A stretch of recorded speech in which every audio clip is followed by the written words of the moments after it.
Hey guys, thanks for whacking on that thumbnail. This weekend I saw The Wall, starring Aaron Taylor Johnson, Leith Nakali, and of course Mr. John Cena.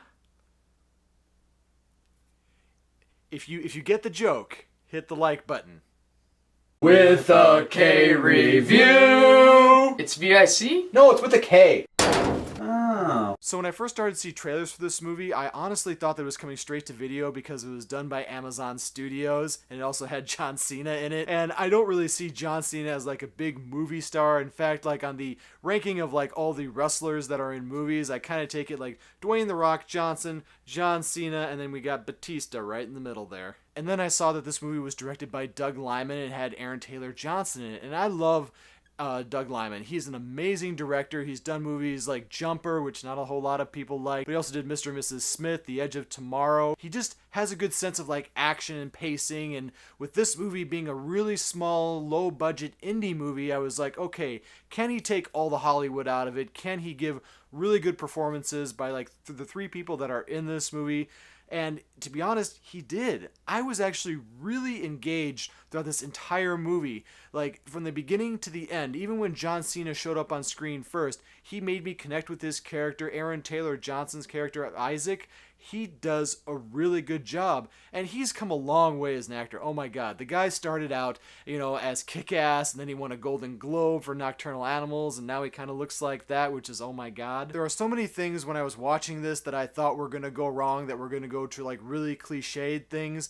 But the one thing that actually kept this entire movie together was the voice on the radio that Isaac is listening to and kind of battling against in the movie, because they're just out in the desert. They're two Marines. They're at the end of 2007 when the Iraq War is like winding down, and they're getting shot at by this sniper. And that's cool, because when you have such a small area in a movie to film, all of it matters around like the area and how the characters interact with the area, how they interact with each other. It really reminded me of the Ryan Reynolds movie Buried, where the whole thing takes place with him in that coffin underground, and you really have to like do a lot for that because it's such a small thing. And you have to make it interesting. You have to make the characters interesting. And this movie was very interesting. For an hour and 30 minutes, I was totally locked into this movie. It wasn't like the greatest thing that I've ever seen like this year, but to be honest, for a movie come out like this, for it to be this low budget, to have this big of a director, and to have this big of an actor in it, I was really impressed with it. I think one of the best things that Lyman did in this movie is that he really does concentrate on Isaac's character. I mean, there are times when he's like bandaging himself, or he's going through little different things, and he really takes time to film all those things. He doesn't like do everything like in a montage or stuff like that. He takes time with the character, and by the end of the movie, I was locked in, but the ending of the movie was something that I really respected. Because, and I'm not going to give it away, but there are things that you can do in a movie to really make everybody mad, and then there's things you can do in a movie to really be like, okay, that was very satisfying. So for the movie The Wall, I'm going to give this movie a 3.5K, and it's going to be an incredibly strong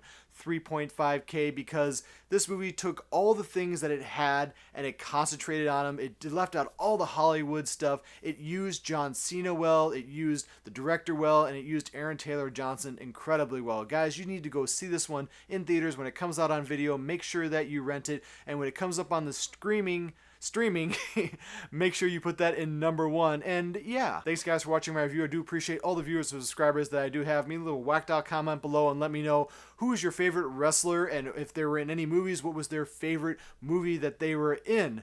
Mine was actually like Dwayne "The Rock" Johnson, and also Hulk Hogan, Mr. Nanny. You really can't go wrong with that. And yeah, never forget, if you don't like what you're watching, you can always turn it off. But thanks for coming back and seeing me.